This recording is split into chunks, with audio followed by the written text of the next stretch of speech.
মাথায় বাঁধিল শেরে খোদার তরবারি হাতে যে নিল নবী পাকের পাগড়ি খানা মাথায় বাঁধিল শেরে খোদার তরবারি হাতে যে নিল চাচা হামদার ঢাল নিয়ে হলো রওয়ানা চাচা হামদার ঢাল নিয়ে হলো রওয়ানা আপা ছেড়ে যেও না গো আপার কে যেও না ইমাম হোসেনের হস্ত ধরে কান্দে সাকিনা আপা ছেড়ে যেও না গো আপার কে যেও না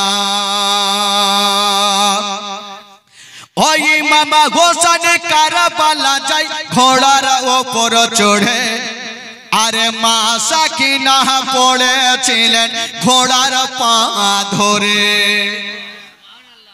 জোরে বলুন সুবহানাল্লাহ ওই ইমাম হোসেন কারবালা যাই ঘোড়ার ওপর চড়ে আরে মা সাকিনা পড়েছিলেন ঘোড়ার পা ধরে ইয়াতই করে বুঝাইয়া বা হৃদয় মানে না ইয়াতই করে বুঝাইয়া বা হৃদয় মানে না আপা ছেড়ে যেও না গো আপা রেখে যেও না ও যুবক বন্ধুরা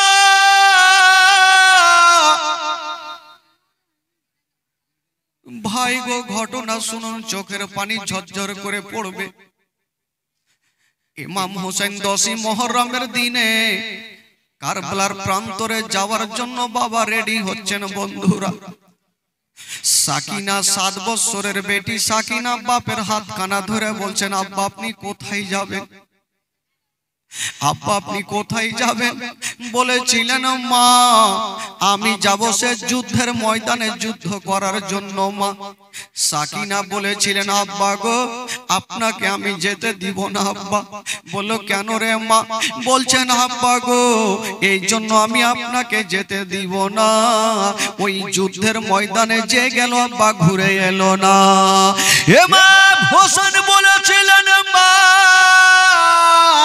ওরে বেটি সাকিনা আমি যতক্ষণ পর্যন্ত না যাব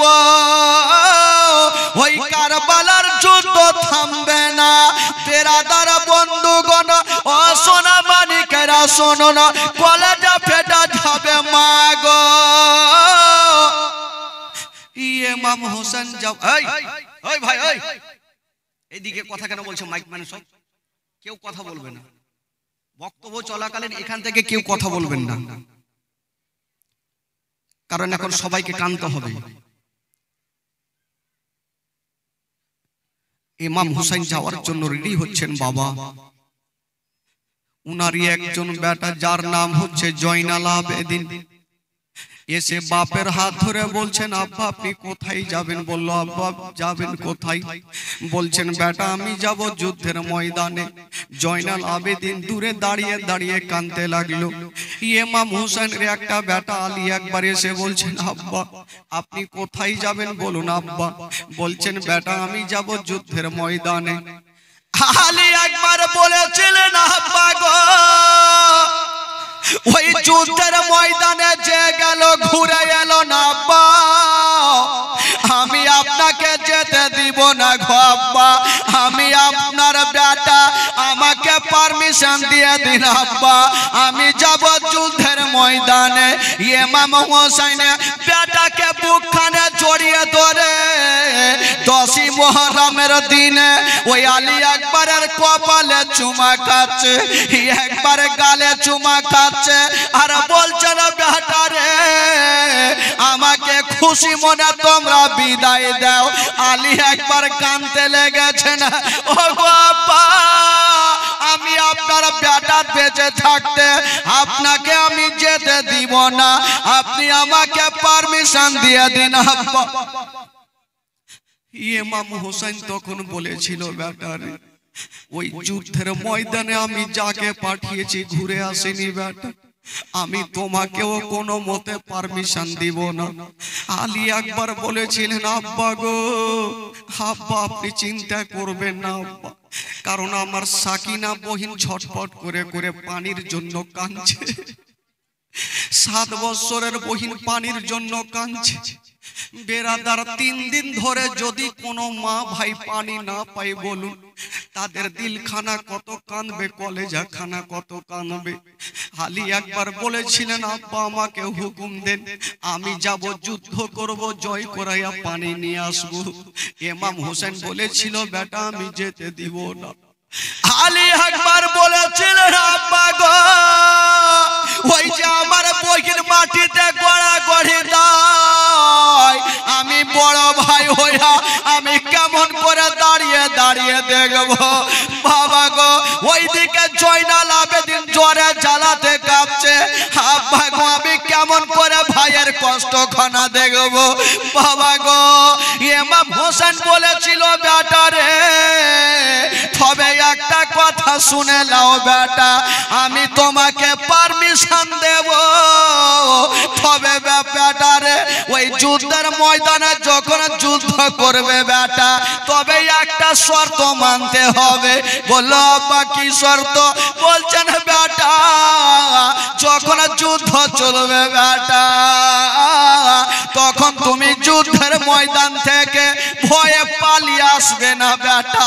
যদি তীর খেতে হয় সিনাতে খাবে, পিঠে খাবে না বেটা। যদি তীর সিনাতে লাগে তাও ভালো, পিঠে না লাগে। আলী একবার কাঁদতে কাঁদতে বাপের হাত ধরেছিলেন, আব্বা আপনি চিন্তা করবেন না, আব্বা আপনি আমার জন্য দোয়া করেন, আমি যাব যুদ্ধের ময়দানে। ইমাম আলী একবার দুলহা সেজে গেল, বাবা গো জামা পরে হাতে তরবারি নিয়ে ঢাল নিয়ে যেন দুলদুলে চেপে গেল। ওই যুবকেরা সেদিন ইমাম আলী একবার কি বিয়ে বাড়ি গিয়েছিল রে বাবা? না, আলী একবার বাবা ইসলামকে বাঁচানোর জন্য যুদ্ধের ময়দানে গিয়েছিল। যেমনই বাবা গো দুলদুলে চেপে গেছে মা, দুলদুলের লাগামটা টান দিচ্ছেন বাবা, কিন্তু দুলদুল আগে বাড়ে না। কেন আগে বাড়ে না? ওই যে 7 বছরের বেটি সাকিনা দৌড় দিয়ে গেল আর দুলদুলের সামনে দাঁড়িয়ে গেল। ওরে দুলদুল রে আমার ভাইকে নিয়ে যেও না, আমার ভাইকে নিয়ে যেও না। বাবা দুলদুল যেন দাঁড়িয়ে গেছে, এক কদম আগে বাড়ে না। ও যুবকেরা শুনেন গো মা, রাত্রি বেলাতে কলেজা কানা থর থর করবে গো মা। আলী একবার বলেছিলেন, দুলদুল রে আমাকে যুদ্ধের ময়দানে নিয়ে চলো। দুলদুল আগে বাড়ে না। কেন দুলদুল আগে বাড়ে না? ওই ছোট বহিন সাকিনা দুলদুলের লাগামটা ধরে বলছে, দুলদুল রে যাওয়ার আগে একটু দাঁড়িয়ে যাও, আমি আমার ভাই আলী আকবরের সঙ্গে একটু কথা বলবো। সেদিন কি কথা বলেছিল মা? বলেছিলেন, ও ভাই আলী আকবর আজকে তুমি কোথায় যাচ্ছ? বলে, বহিন রে আর বলিও না, আমি যাব যুদ্ধের ময়দানে যুদ্ধ করতে। ওই সাকিনা বলেছিলেন, ভাইয়া গো আপনি যুদ্ধের ময়দানে যাচ্ছেন, আমার দিলখানা কাঁদছে ভাইয়া। আপনি যুদ্ধের ময়দানে যাচ্ছেন, তবে ভাই একটা কথা মনে রাখবে। বহিন আজকের দিনে তুমি কি কথা বলবে বহিন? বলছে, ভাইয়া গো আপনি যুদ্ধের ময়দানে যাচ্ছেন, তবে একটা কথা মনে রাখবে। আজকে তুমি যাচ্ছ বিয়ে করার জন্য, যখন ভাইয়েরা যায় তখন ছোট ছোট বহিনেরা ভাইয়ের সামনে এসে দাঁড়িয়ে যায় কিছু পাওয়ার আশাতে। ভাই আলী আকবর আজকে তুমি দুলহা সেজে যাচ্ছ, তবে আদরের ছোট বহিনটাকে তুমি কি দিয়ে যাবে? এই কথা বলতে নাই আলী একবার দুলদুল থেকে হাউমাউ করে কাঁদতে আরম্ভ করেছে। আলী আকবর কাঞ্চার বলছে, বহিন রে, ওরে সুগরা, ওরে সাকিনা, আজকে তোমাকে দেওয়ার মতো আমার কাছে কিছুই নাই। যখন তুমি আবদার করেছো, তোমাকে আমি না দিয়ে কখনো আমি যাব না। দেখবেন যখন ভাই বাবাজিরা বিয়ে করার জন্য যায়, ছোট ছোট বহিনেরা ভাইয়ের হাতখানা ধরে আবদার করে, ভাই কিছু দিয়ে যাও। এখনো চলে ভাই। সেদিন সাকিনা বলছেন, দাদা গো আজকে যাচ্ছেন, আমাকে কিছু দিয়ে যান। এই কথা যেমনই বলতে নাই, আলী একবার বলেছিলেন, সাকিনা ওরে বহিন সাকিনা, আজকে আমি দুলহা সেজে যাচ্ছি রে বহিন, তবে বিয়ে বাড়ি যাই না যে তোমাকে কিছু টাকা দিতে পারবো, তোমাকে পয়সা দিতে পারবো। তবে বহিন রে একটা কথা শুনে নাও, যখন তুমি আমার কাছে আবদার করেছো, আমি না দিয়া কখনো খালি হাতে যাব না। বহিন তুমি আমার কাছে কিছু নেবে, তোমার আঁচলটা একটু আমার সামনে ধরে নাও বহিন। সাকিনা ভাবছেন দাদার কাছে আঁচল পাতবো, কিছু টাকা পাবো। যেমনই আঁচল খাতা ওড়নাখানা সাকিনা সামনে ধরেছে, ইমাম আলী আকবর বাবা গো একটু কেঁদে দুটা চোখের পানি যেন কোঁচাতে দিয়ে দিলেন। আর বলছেন, বহিন রে এই 2 ফোঁটা চোখের পানি তুমি যত্ন করে রেখে দিও, কারণ আজকে 2 ফোঁটা চোখের পানি ছাড়া তোমাকে কিছুই দিতে পারলাম না। এই 2 ফোঁটা চোখের পানি আমাকে দিয়ে গেলাম। বহিন রে আমাকে খুশি মনে বিদায় দাও।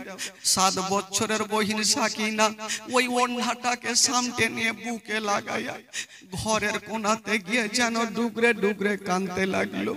হয়তো আমার ভাই আলী আকবর আর ঘুরে আসবে না। আলী আকবরকে ইমাম হোসেন বলছে, বেটা রে তাড়াতাড়ি করে যুদ্ধের ময়দানে যাও। একটু আগিয়ে গিয়েছেন বন্ধুরা, ইমাম হোসেন মদিনার দিকে মুখ করে যেন দাঁড়িয়ে গেল, 1 কদম আগে বাড়ে না। ইমাম হোসেন বলছে, বেটা রে কেন তুমি আগে বাড়ো না? বলছেন, আব্বা গো আমি এই জন্য মদিনার দিকে মুখ করে কাঁদছি আব্বা, আজকে একটা কথা মনে পড়ে গেল। বলল, কি কথা বেটা? বলছেন, আব্বা যখন আমি আসছিলাম আমার 11 বছরের একটা বেটি যার নাম সুগুরা খাতুন আমার হাত ধরে কাঁদছিল আর বলেছিল, আলী আকবর রে আমাকে সাথে করে নিয়ে চলেন, আমি মা ছাড়া থাকতে পারবো না। সেদিন আমি সান্ত্বনা দিয়ে বলেছিলাম, বহিন কেউ তোমাকে নিয়ে গেল না, চিন্তা করো না, আমি তোমার ভাই কথা দিলাম তোমাকে আমি নিয়ে আসবো। বহিনের ওয়াদা পূরণ করতে পারলাম না, তাই মদিনার দিকে দেখে আমি একটু বহিনের কাছে ক্ষমা চেয়ে নিচ্ছি।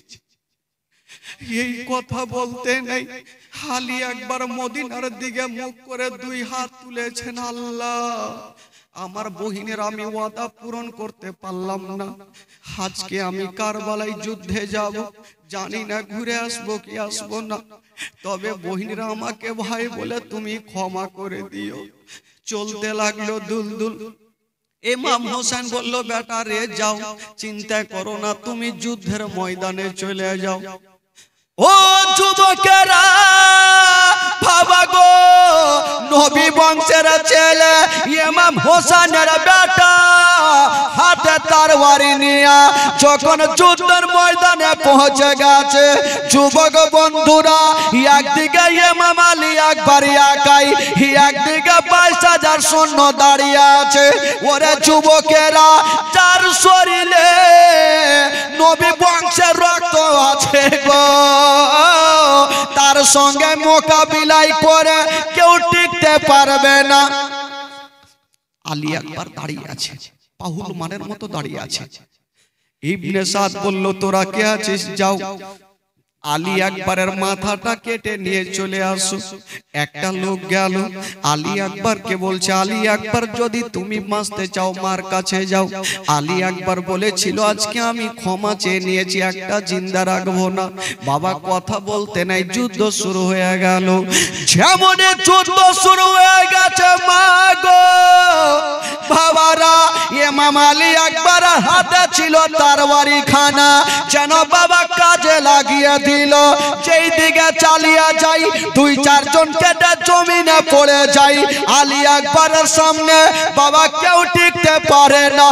কথাই বলে বন্ধুরা, মারলে মার খেতে হয়, এক একজন দুরাচার একখানা বল্লম চালিয়ে দিল,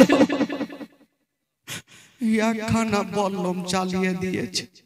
ওই বল্লম খানায় এসে লাগবি তোলা, ইমাম হোসেনের হাতে লাগলো না, আলী আকবরের পায়ে লাগলো না, মাথায় লাগলো না। ওই বল্লম খানায় এসে আলী আকবরের চোখের মণিতে ঢুকে গেল। যেমনই চোখের মণিতে ঢুকেছে মা, আলী আকবর একবার আব্বা বলে জমিনে পড়ে গেছে।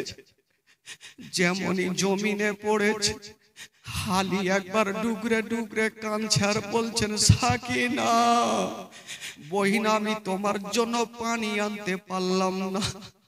ভাই জয়নাল আবেদিন, আমি তোমার জন্য পানি আনতে পারলাম না। ইমাম আলী একবার মাটিতে পড়ে কাঁদে, কিন্তু যে দুলদুলে এসেছিল ওই দুলদুল চতুর্দিকে ঘুরছে আর ভাবছেন, আল্লাহ আমার মালিক কেন আমার উপরে উঠে না, আমার মালিককে ছেড়ে যাব না। ইমাম আলী একবার বলছে, দুলদুল রে কানতে হবে না, আমার আলিয়াদেরকে খবরখানা করে দে, আমি যুদ্ধের ময়দানে কামিয়াব হয়ে গেছি। ইমাম আলী একবারের জবান থেকে একটা কথা বের হইল, যাও রে দুলদুল, দিও রে খবর আমার মা জননী আর কান্দে না, মনের দুঃখ মনে রইল, মদিনা যাওয়া হলো না। ইমাম আলী একবার কাঁদতে থাকলো আর দুলদুল বাবা চতুর্দিকে ঘুরতে থাকলো। দুলদুল চলে যাচ্ছে, ওইদিকে ইবনে সাদ বলল, কে আছো রে? তাড়াতাড়ি 22,000 সৈন্য যেন ইমাম আলী আকবরের চেহারার উপরে চালিয়ে দাও, কারণ ইমাম আলী আকবরের লাশকে যেন তার বাবা খুঁজে না পায়। বাবা গো, এই জন্য ইমাম আলী আকবরের চেহারা আমার নবীর মতো দেখতে ছিল।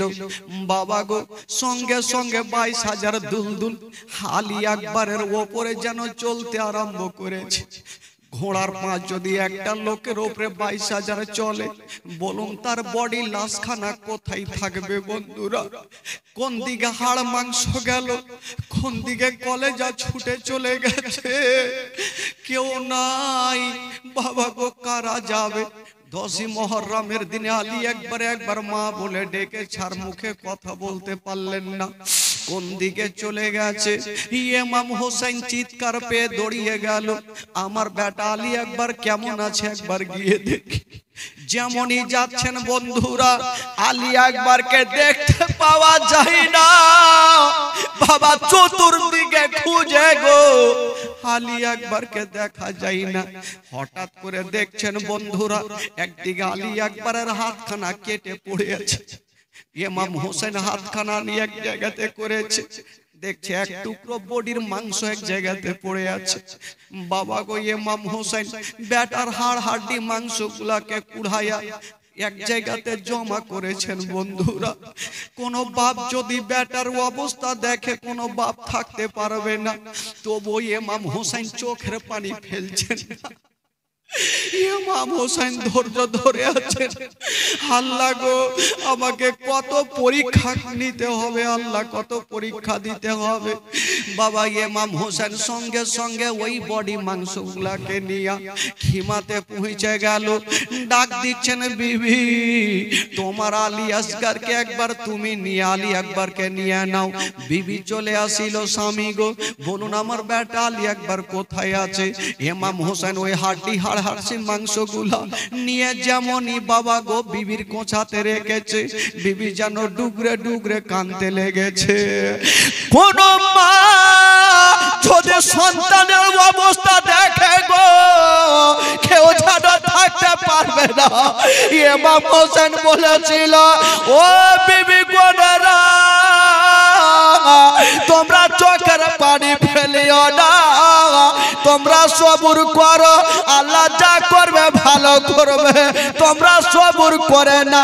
ওরা যুবকেরা 10 মুহররমের দিনে ইমাম হোসেন বলেছিল বিবি গণেরা এক কাজ করো, আমার বেটাকে আমাকে দাও, আমি যাব কারবালাতে নিয়ে বেটাকে দাফন করব। বেটার হাড্ডি মাংসগুলা নিয়ে এক জায়গাতে করে নিয়ে চলে গেলেন বাবা কারবালায়।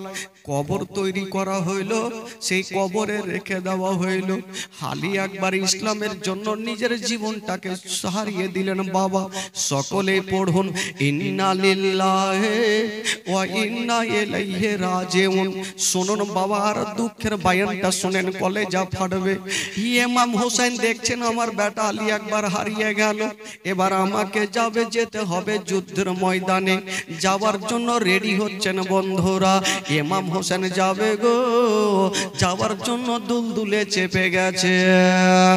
ও নবী পাকের পাগড়ি খানা মাথায় বাঁধিল, শেরে খোদার তরবারি হাতে যে নিল।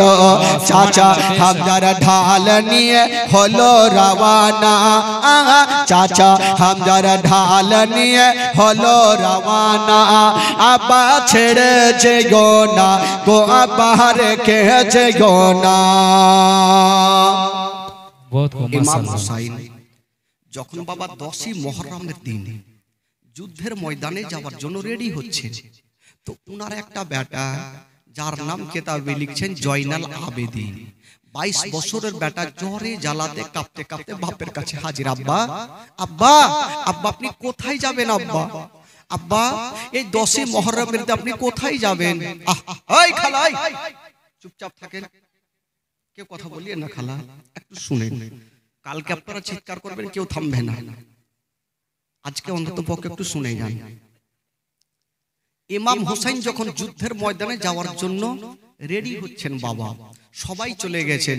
আউনু মোহাম্মদ চলে গেছে, আলী আসগর চলে গেছেন, আলী আকবর চলে গেছেন। কি বলে জয়নাল আবেদিন জ্বরে জ্বালাতে বিছানাতে শুয়ে আছেন। আর বাপের দিকে দেখছেন আমার আব্বা আজকে কেন তৈরি হচ্ছেন, কোথায় যাবেন আব্বা? আলী আকবর চলে যাওয়ার পরে ইমাম হোসেন যেন বাবা দুলদুলকে রেডি করছেন, আর দাহালিয়াদেরকে বলছেন আহালিয়ারা সবাই আমার কাছে আসো। সবাই চলে আসলো। 7 বছরের বেটি সাকিনা আসলো, 22 বছরের বেটা জয়নাল আবেদিন চলে আসলো, শহরবানু চলে আসলো, জাইনাব চলে আসলো, উম্মে কুলসুম চলে আসলো। সবাই এসে ইমাম হোসেনকে ঘেরাও করে নিয়েছেন। হুজুর বলুন আপনি কি বলবেন? ইমাম হোসেন তখন বলেছিল আমার আহালিয়ারা, আজকে তোমাদের কাছে আমি খুশি মনে বিদায় চাইছি, আমাকে তোমরা খুশি মনে বিদায় দাও, আমি যাব যুদ্ধের ময়দানে। এই কথা বলতে নাই সাকিনা দাঁড়িয়ে গেলেন। আব্বা গো আপনি যা বলেছেন আর বলবেন না। বলছেন বেটি কেন? বলছেন আব্বা গো আমাদের জাগ যে গেল ওই যুদ্ধের ময়দান থেকে ঘুরে এলো না, আপনি চলে যাবেন আব্বা। যদি ঘুরে না আসেন আমাদের সারাটা জীবন অন্ধকার হয়ে যাবে। ইমাম হোসেন বলেছিল মা ওরে বেটি সাকিনা,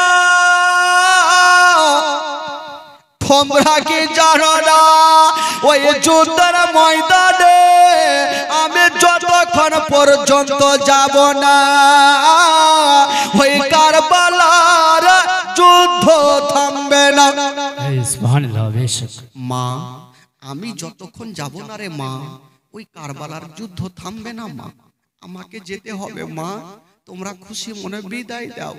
বেটি যখন বাপকে বিদায় দিবেন বাবা গো, তখন তার অবস্থা কি হবে? সাকিনা বলছেন আব্বা যাবেন না। ইমাম হোসেন বেটিকে জড়িয়ে ধরে বলছেন মা আমাকে খুশি মনে বিদায় দাও, আমি যাব যুদ্ধের ময়দানে। সাকিনা কাঁদতে কাঁদতে চলে গেছেন ঘরের মধ্যে। বাবা গো জাইনা বলছেন ভাইয়া গো আপনি যাবেন না, বলছেন না রে বহিন আমাকে তোমরা বিদায় দাও। জাইনব চলে গেলেন। বাবা উম্মে কুলসুম বলছেন ভাইয়া আপনি যাবেন না। বলছেন না রে বহিন আমাকে যেতে হবে। সবাই বাধা দিচ্ছে গো। ইমাম হোসেন বলছে তোমরা কি জানো না ওই যে ইয়াজিদের সৈন্যরা ডাক দিতেছে আমাকে যেতে হবে। আমি হলাম নবীর নাতি, আমি কখনো ভয় করব না। আমি যাব যুদ্ধের ময়দানে গিয়ে যুদ্ধ করে আমি ওই কি বলে ফোরাত নদী জয় করাইয়া দেখাবো।